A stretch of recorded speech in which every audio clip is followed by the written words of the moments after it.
Hi, I'm actor Ian Champion, and welcome to History of Horror Cinema, my personal podcast tour of the good, bad, and the ugly of horror movie history. If you like what you hear, please don't forget to hit subscribe. Snuff, 1976. The film that could only be made in South America, where life is cheap, shrieks the poster tagline. Not as cheap as the bid for credibility in this notorious video nasty, which only pinged on the British censor's radar when it was cynically marketed as an actual snuff movie.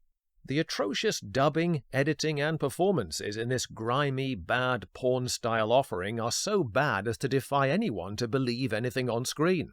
Michael and Roberta Findlay directed the original footage, titled Slaughter, back in 1971, but the distributor, Alan Shackleton, shelved it and tacked on a new ending 4 years later, directed by Simon Nocturne, to capitalize on the voguish urban myths about South American snuff movies, those rumored to feature real on-screen murder.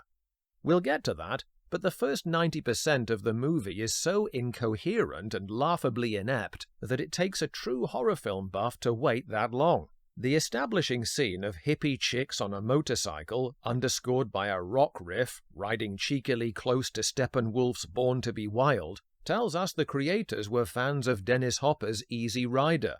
The obvious influence of that counterculture masterpiece is further felt by the later juxtaposing of chilly carnival footage with crude intercuts of two principals spectating unconvincingly as if taking part.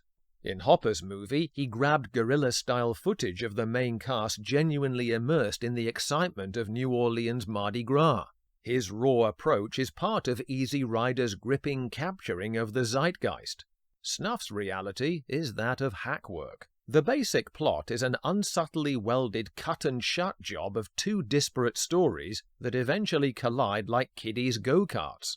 On the one hand, there are the two-timing machinations of glamorous actress Terry London, Argentinian beauty contest winner Mirta Massa, behind the back of her sleazebag producer Max, Aldo Mayo. All he's interested in is big bosoms, spits her rich playboy lover Horst. Meanwhile, we also follow a bargain basement Manson cult with a female harem led by Enrique Lauratelli's Satan. "I will change men's destiny," he declaims. The portentousness of his statements is constantly undermined, however, by many of his lines sounding like they were post-dubbed in an echoey public toilet.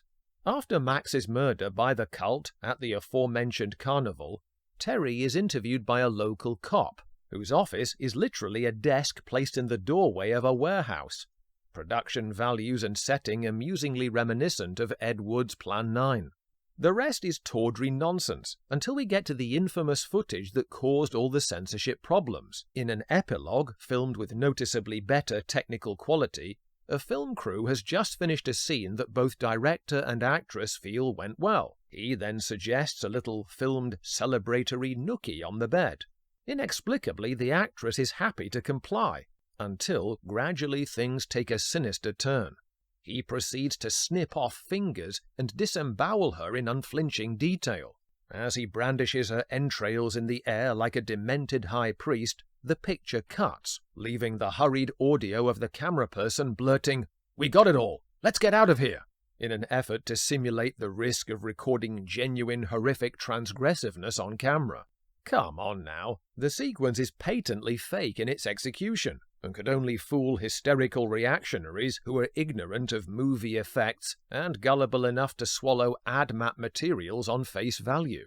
Step forward, British former Member of Parliament Sir Graham Bright. His first private member's bill in 1983 led to the wave of insane seizures of VHS tapes, as damagingly all-encompassing as the capturing of dolphins in tuna fishermen's nets, along the way to the Video Recordings Act of 1984. Interviews I've seen with him appear to confirm that he really believed that the murders in films like Snuff actually took place.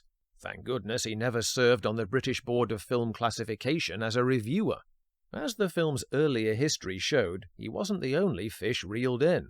On its US theatrical release in 1976, Shackleton pulled off a marketing trick worthy of lovable 1950s huckster producer William Castle by employing people to picket cinemas in a fake protest at the film's cinema verite inclusion of real homicide. Their private delight at reports of feminists making real protests as a result were tempered, though, by snuff's eventual exposure as a hoax. Thanks for listening. If you like what you hear, please don't forget to hit subscribe.